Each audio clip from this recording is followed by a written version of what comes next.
Regardless of the outcome of the match or the quality of the golf played, Sunday's charity showdown between Tiger Woods and Peyton Manning and Phil Mickelson and Tom Brady figures to be good fun and a great show.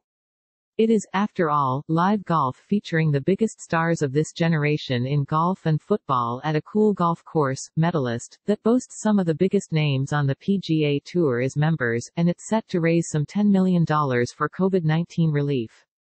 Add to that the curiosity factor of seeing Brady and Manning, out of their sporting element, play golf with Woods and Mickelson, should be pure, raw entertainment. It all adds up to an automatic recipe for success. You know what will make the dish even more delicious, though? Some spirited, if salty, banter among the four players, all of whom will be mic'd up for the match. If there could be one complaint about last Sunday's COVID-19 relief charity match between Rory McIlroy and Dustin Johnson playing Ricky Fowler and Matthew Wolff, it was that the mic'd-up banter between them fell surprisingly flat.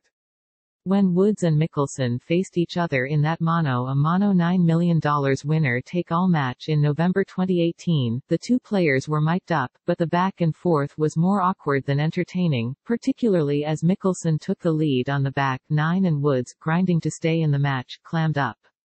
If the weeks and days leading up to Sunday's match are any indication, there could be some colorful needling among the players at Medalist.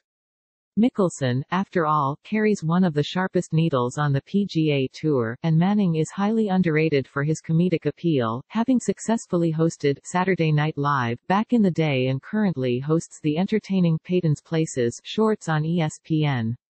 Woods is more guarded with his barbs, but has an understated way about getting his points across. Of the four participants, Brady probably comes off as the most serious, so his contribution to the banter is less certain. What is certain is this: Phil Mickelson is primed. In an interview with The Post this past week, he was jumping out of his skin over the phone with his smack talk, taunting Woods in particular. "I'm excited to go to Tiger's home course," Mickelson said. "He was insistent on us doing this at his home course. He was not happy about losing the first time in Las Vegas. And he wants to win badly the second time, so much so that everyone else wanted to play elsewhere and he insisted that we do it at his home course. That just makes me and Tom more motivated to go to his home course and beat him." Tiger thinks he has a huge advantage playing there. "That's fine. We'll take it to him and Peyton, and there will be no excuses. Tom and I are going to go down there and put it to them. We'll make it so that every time Tiger shows up at his home course, he'll have a bad memory." Mickelson is embracing the fact that him and Brady are the betting underdogs. "We should absolutely be underdogs," he said. "We're going to be at Tiger's home course, and you've got Peyton 2 shots lower than Tom on his handicap. So absolutely, they should be favored, but that motivates Tom and I even more. They'll have no excuses when we dominate them."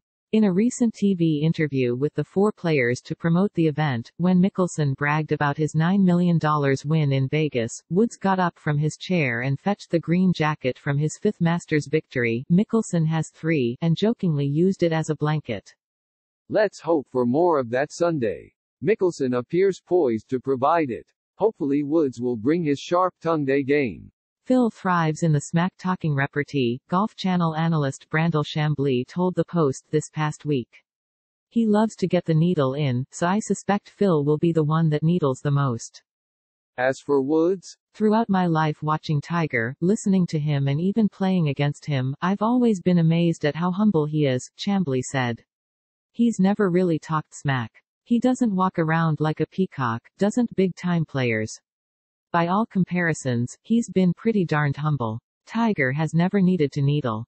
Hopefully, Woods and the rest of the players will use the needle generously on Sunday. It'll only add to what already figures to be a fun watch.